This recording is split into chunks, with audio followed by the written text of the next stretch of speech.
Hello students, कैसे हैं आप सब लोग। आई होप आप सब ठीक होंगे। आज हम क्लास सेवन्थ का हिंदी सब्जेक्ट पढ़ेंगे। तो चलिए स्टार्ट करते हैं। हमें स्टार्ट करना था चैप्टर 3 उपहार। एक राजा बड़ा न्यायप्रिय और दयालु था। उसके न्याय और दयालुता के चर्चे दूर दूर तक फैले हुए थे। वह पूरी कोशिश करता था कि मेरे राज्य से कोई दुखी न रहे। अतः समय समय पर राज्य कर्मचारियों को अपने राज्य का जायजा लेने भेजता रहता। किसी को भी कष्ट होता तो हर संभव कोशिश करता कि लोग दुखी न रहें। कभी कभी उसे लगता कि मेरे कर्मचारी कामचोर हो रहे हैं या जरूरतमंदों को सहायता नहीं पहुंचा रहे हैं, तो खुद कोई न कोई युक्ति भिड़ाकर रास्ता निकाल लेता। राजा के बेटे राजकुमार का जन्मदिन आया तो उसने पूरे राज्य में ऐलान करवा दिया कि जो भी मेरे बेटे के लिए सबसे सुंदर उपहार लेकर आएगा उसे 10,000 स्वर्ण मुद्राएं इनाम में दी जाएंगी। पूरे गांव में हलचल मच गई। हर कोई सुंदर से सुंदर उपहार खरीदने में लग गया। बड़े सेठ साहूकारों ने सोने चांदी के सुंदर सुंदर खिलौने और अन्य चीजें बनवाई। बहुत से लोगों ने राजकुमार के लिए नए नए कपड़े सिलवाए। सभी कोशिश कर रहे थे कि उनका उपहार ही सर्वश्रेष्ठ हो। दीनू, जो बहुत गरीब था, उसने सोचा कि मैं राजकुमार के लिए क्या लेकर जाऊं।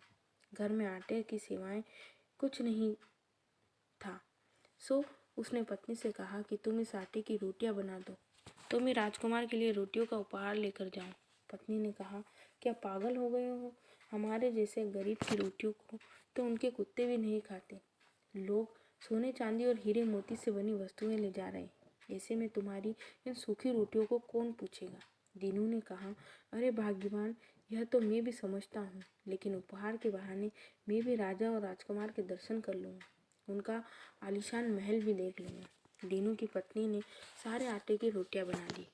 दीनू उन्हें पोटली में बांधकर उस ओर निकल पड़ा जहाँ राजा का भव्य राजमहल था।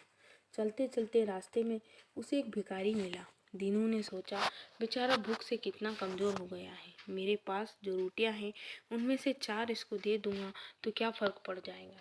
उसने यह सोचकर 4 रोटियां भिखारी को दे दी। भिखारी इतनी रोटियां देखकर खुश हो गया और दीनू पर आशीर्वाद की झड़ियां लगा दी। दीनू कुछ आगे बढ़ा ही था कि उसने देखा कि 2 कुत्ते कचरे के ढेर से ढूंढकर कुछ खा रहे थे।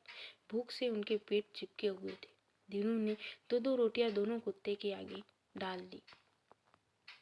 अब उसके झोले में 3 रोटियां ही बची थी।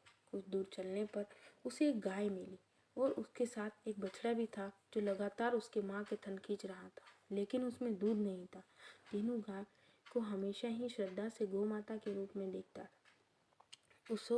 उसने गौ माता को नमस्कार किया और एक रोटी उसे खिला दी। एक रोटी बछड़े को भी दे दी। सोचा, एक रोटी है मेरे पास, कौन ये मेरी रोटी खा ही लेंगे।